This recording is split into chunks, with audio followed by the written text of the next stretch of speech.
Yan guys, nakasilik sa times 10. Ang gagawin mo, yan nyo guys, so ganon rin pag check sa rice cooker at saka hindi na gumagana.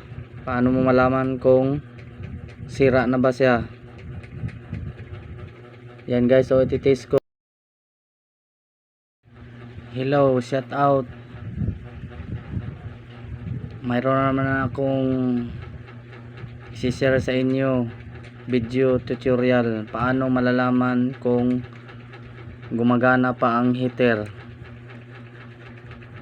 Mayroon akong tester dito, isisilik mo lang sa times 10 ang selector.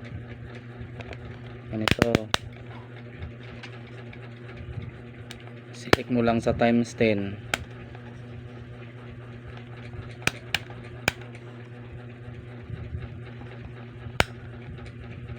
Yan guys, nakasilik sa times 10. Ang gagawin mo, iti-test mo yung plug ng heater. Ganito.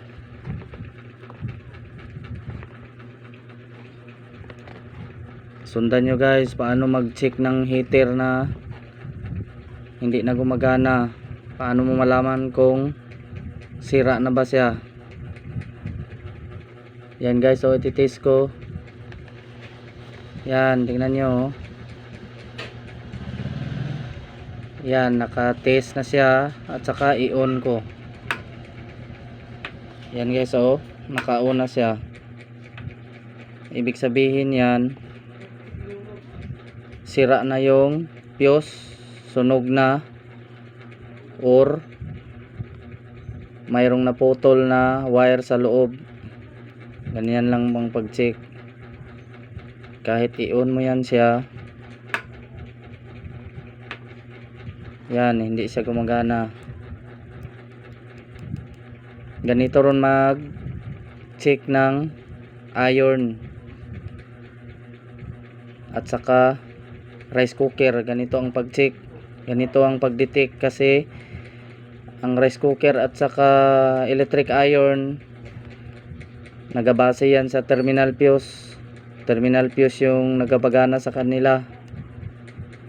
Kagaya nito guys, so sira na itong heater kasi hindi na nagpapalo yung tester kahit i-on siya. Ngayon ituturo ko naman paano i-test yung good na heater. Paano siya i-test. Ito guys, tingnan nyo. Ito guys, tingnan nyo. Ito yung heater na good.